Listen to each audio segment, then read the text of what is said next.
So for today's video, pupunta tayo ng Clark Airport. Tara, samahan niyo ako.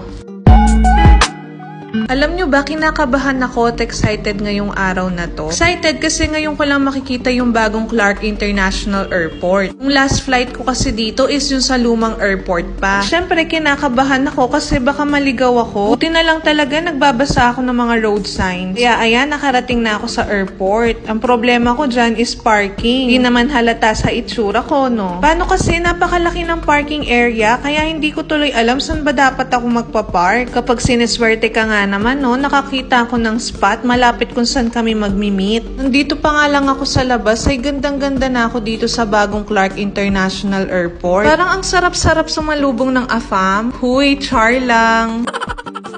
Kaya naman umakyat na ako sa 3rd floor kung saan kami magkikita-kita ng mga kasama ko. Kung nagtataka kayo, sino yung mga kasama ko ngayon? Ayan yung mga kaasosasyon namin sa travel agency. While waiting nga sa iba, is tumingin muna ako dito sa labas. Tignan nyo naman yung view, napakaganda. Lalo tuloy ako na-excite sa pag-alis namin sa October. Natawa pa nga ako dyan, paano ba naman kitang-kita ko yung sasakyan dito. At ayan, binigay na yung special pass namin para naman makapasok kami dun sa pupuntahan namin sa loob ng airport. Dahil wala pa nga yung mga iba, pinapasok muna kami para dito na lang daw kami maghintay. Diyos ko, pagpasok pa lang talaga namang na-amaze na ako sa airport na to. Tignan nyo naman gaano kalawak, tsaka yung view, ang ganda. Ewan ko ba, parang feeling ko nanlalaban to sa mga ibang international airport. By the way, ang purpose pala ng pagpunta namin dito is para mag-ocular sa mga lounge na pwede naming i-offer sa mga clients namin. Napadaan nga kami dito, feeling ko meron akong flight today. Naman, tanaw na tanaw mo na yung mga check-in counter dito, oh. O kaya naman sa mga nagbabalak mag-travel dyan, alam nyo na, ay tuyume lang malakas. Char.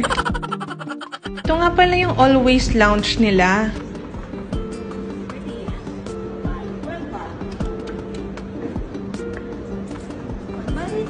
Ano po namin, always lounge. Pwede po lang masok. Ito yung lounge po namin. So, mostly dito po, ano namin, meet and greet lang.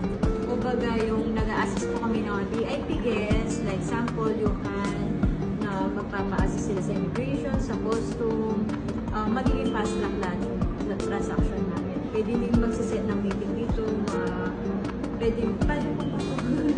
Tapos, nag-aanap din po kami dito, luggage wrapping, ito yung mga services namin, isa sa mga services namin.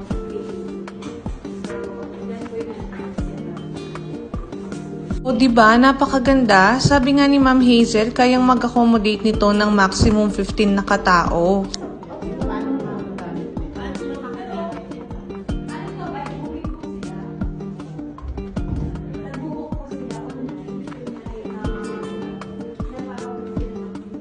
And ang maganda dito guys is kahit na low budget airlines ang sasakyan mo ay pwedeng-pwede kang mag-book sa lounge na to. O diba, parang VIP ka na rin. Dito nga ay papunta na kami dun sa pangalawang lounge or yung pinakamalaking lounge na ino-offer nila, which is yung Premium Plaza Lounge. Hindi na nga ako masyado nakapag-video dito dahil dadaan nga kami ng security at bawal mag-take ng videos dito. Pero as you can see is kailangan mong alisin yung sapatos mo at ilagay yung mga bags mo or gamit mo doon sa parang basket. Ito palang pupuntahan namin ngayon is yung International Premium Plaza Lounge nila. O sa mga coffee is life dyan, don't worry dahil marami kayong options dito. Tignan nyo naman gaano ka-cozy itong lugar na to. Kaya naman super marerelax ka dito bago yung flight mo. Entrance pa lang ng Premium Plaza Lounge na to ay talaga namang mapapawaw ka na talaga. Pagpasok pa nga lang dito ay ginrit na kami ng mga managers ng lounge. Kaya naman feel at home ka talaga dito. This lounge can accommodate 100 plus persons in one seating. Meron nga rin silang working table dito na may saksakan. Kaya naman sa mga magpa-flight na work is life pa rin, perfect din talaga sa inyo to. Ito naman yung buffet station nila. Sama na rin to sa babayaran nyo, kaya naman sulit na sulit talaga. Andin na rin pala yung drinks nila like mga juice, alak, at mga coffee. So syempre, make sure na lang na hindi tayo laseng, baka ma-offboard tayo. Ito naman yung VIP room nila with partnership sa Han Resort. And alam nyo ba, ito lang yung lounge na merong smoking area. Dahil mostly sa mga market nila ay Koreans. Siyempre, hindi natin papalagpasin yung chance na to. Kaya naman in-experience ko talaga yung couch nila dito. Ay naku, super comfortable. Parang ayaw mo nang umalis. Ganon. At kung ayaw mo naman ding paistorbo, meron din silang couch dito at meron din sariling saksakan. At syempre meron din silang dining table dito para sa mga gustong kumain. O diba, ang ganda talaga. Dito naman ay nagbigay lang ng brief introduction about sa Premium Plaza Lounge si Sir Marion. And after that, diniscuss naman din dito kung ano yung mga services na ino-offer nila dito sa Premium Plaza Lounge. And then lastly, nagbigay lang din ng update si Sir James about EVA Air. And syempre, hindi mawawala yung mga pa-games after ng discussion. Ready? 1, 2, 3. Tama. Tama po. 1, 2, 3. Time na rin pala dyan, kaya naman ito na yung pinakahihintay ng lahat, lalo na ako. Meron ngang rice and potato, mac and cheese, at saka chicken. Pangang soup dyan, pero hindi ko na kasi na video. Tignan nyo naman, napaka-appetizing ng itsura, diba? Pwede ka pa nga bumalik dyan, kaso syempre nahihiya ako.